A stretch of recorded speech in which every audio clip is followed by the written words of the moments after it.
Mostly lost in the rapid developments of the political news cycle between the South Carolina primary and Super Tuesday is the absolutely bungled farewell of Amy Klobuchar. You've probably seen at least the headlines of her taking the stage in Dallas on Monday night to announce the end of her candidacy and her endorsement of Joe Biden, this in abrupt concurrent timing with Pete Buttigieg, who also quit the race just the evening prior. Amy and Pete are denying that anyone with the DNC or the Biden campaign or elsewhere pressured them to make this move.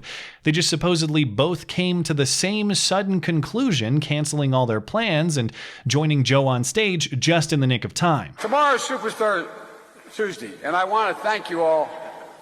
I tell you what, I'm rushing ahead, aren't I? Well, that explains the hurry then. Joe was originally thinking we had a couple more days. What you may not have seen is what happened the evening prior, when Amy Klobuchar returned to her home state of Minnesota for what was originally promoted as a campaign rally. This was a newly announced event in St. Louis Park, but Minnesota is a Super Tuesday state, so there wasn't necessarily anything odd or noteworthy about this new event either, at least as planned. What was odd and noteworthy about it, though, is that it never happened as planned. It never happened at all, in fact, because about 30 minutes prior to the event's scheduled start, Black Lives Matter activists stormed the high school gym venue and held control of the stage for their own purposes.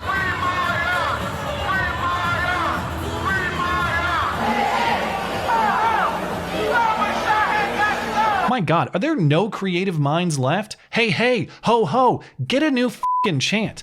If there's one thing lamer than chanting mindlessly, it's chanting an overused, meaningless cliche mindlessly. But this reportedly went on for over an hour. Some Klobuchar supporters just left.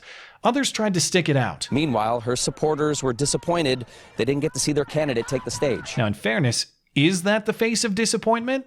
Or is that just the default face of a Klobuchar supporter? That might be the most Klobuchar enthusiasm I've ever seen, actually. But either way, yes, the event was ultimately canceled, and Klobuchar never even appeared. There were police on scene, but they never took any action against the protesters, and that's because Klobuchar never asked them to. Instead, she tried to negotiate with the protesters on their terms. Amy had an opportunity to speak with the family and a couple of black leaders before coming on stage. She opted not to do that, and instead she chose to cancel the event.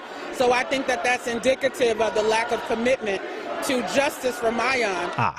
So you get to totally hijack her event, and unless she bends all the way over for you, she's the bad guy. Got it. This wasn't an opportunity to meet with you. This was you imposing a demand on her on a moment's notice. The only thing this stunt is indicative of is your total lack of courtesy and common decency to respect someone else's stage. It's a slap in the face to the candidate and her supporters. And gosh darn it, they're so dang mad they could just bend over for you even more. I understand everyone has an opinion and they have a right to express that, but I feel like Amy Klobuchar also has a right to address her supporters, so I'm very disappointed. You have a right to your opinion, sure, but that's not the issue here. It's not the opinion of the protesters that's the problem. It's that they're seizing a stage that isn't theirs. Nobody came to this event to hear the earblood hey hey ho ho chant. So there's no moral failing in telling them to get the hell off the stage, whether you agree with their message or not. You heard them chanting Free Myon because the case at the center of this ordeal is that of Myon Burrell, a man currently serving a life sentence in Minnesota for the 2002 murder of an 11-year-old girl who was shot while sitting at her kitchen table. Myon was a 16-year-old gang member at the time, convicted in the slaying. A recent AP investigation identifies key flaws in the evidence used to convict Burrell, primarily that there were no eyewitnesses and no gun, no fingerprints, and no DNA evidence. Investigators instead relied on prisoner informants. Some of those have since recanted, and others were allegedly given reduced time, cash, or other deals in exchange for their testimony, raising questions about reliability. Apparently, Myon's alibi was also not fully investigated, with potentially exonerating surveillance footage never recovered for analysis. Now, is that Amy Klobuchar's fault? Debatable. She was Hennepin County prosecutor at the time of the shooting and during Myon's first trial, at which he was convicted in 2003, but that conviction was struck down in 2005 due to some inadmissible evidence. Myon was convicted again at a second trial in 2008, but by then Amy had moved on to the U.S. Senate. Myon was then sentenced to his current life term. He challenged his conviction in 2011 in both district court and in the Minnesota Supreme Court, but his conviction was upheld. Klobuchar says she supports reviewing the case, particularly if there's new evidence for consideration. If there is new evidence, it must come forward. It must come forward, and it must be considered immediately by the court. But other than that, what's she supposed to do? She's not in Minnesota law enforcement anymore. She's not in the Minnesota justice system anymore. She doesn't have the power to just break this guy out of jail. It doesn't matter. She's just supposed to quit. That's what these protesters want. Just quit, Amy. You are impure. You are tainted.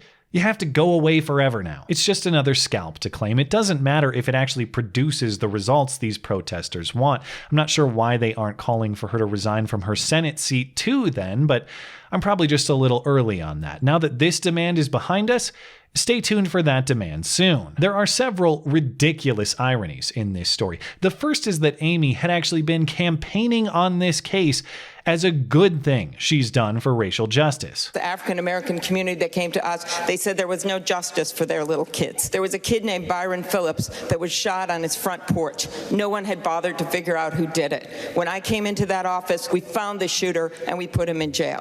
We did the same for the killer of a little girl named Taisha Edwards who was doing her homework at her kitchen table and was shot through the window. And this sort of racial pandering was a feature of her campaign. She frequently portrayed herself as a champion of racial justice. If you look at the data, you'll see there was a 65% decrease in incarceration of African Americans when you go from the beginning of my term to the end. We worked very hard on several fronts. The first is to diversify the office and to add more people of color to the ranks of prosecutors, and I did that. Even if the claims are based on dubious data interpretations, we need more statisticians of color crunching these numbers, or more fact-checkers of color so we get the right result next time. And I will never forget the cringe of her announcing her campaign using something called Sounds of Blackness as an opening act. Sounds of Blackness, thank you. Meanwhile, Sounds of Whiteness is banned on Apple Music, Spotify, YouTube, and everything in between. The ultimate irony, though, is the Black Lives Matter demand itself. Quit, Amy, quit, these protesters demanded. But they were blocking her from taking the stage to do exactly that. Amy hasn't said as much, but piecing it together, she 100% planned to quit at this event on Sunday night. It's just these protesters actually prevented it. First of all, why was Amy going to Minnesota? Yes, Minnesota votes on Super Tuesday, but this trip was never part of her Super Tuesday plan. She only announced the event midday Friday. This was a spur-of-the-moment decision. And she had no need to campaign in Minnesota either. She said on Monday she was confident she would win the state. We knew I was going to win Minnesota based on 3 polls, including one we'd done ourselves. Additionally, in that interview, Amy says she made the decision to quit earlier on Sunday when she was attending a church service in Selma, Alabama. After South Carolina, I went to the church in Selma. I had a lot of time to think, and I thought, what's better for our country? So she had already decided to quit, but she was going to Minnesota for a campaign rally anyway? I don't think so. And remember, that quitting time would have been concurrent with Pete's Sunday evening campaign suspension as well. Of course, they're saying those decisions had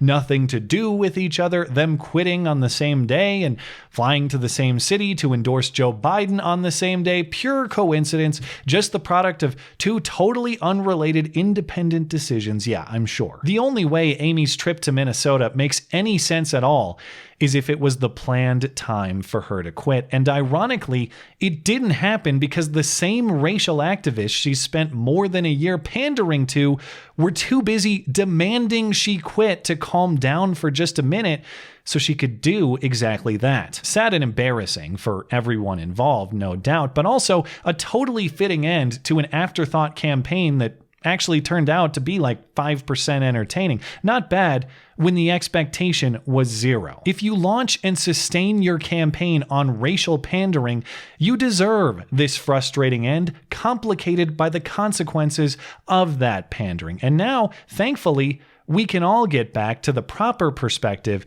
with which this all started. Amy who? Thanks as always for listening and for supporting this channel always. Appreciate that thoughtful discussion down below and especially over on Twitter, that is at ML Christiansen. You're always welcome to coming out and chat in my live streams. Those are linked down in the description. Looking forward to it. Goodbye.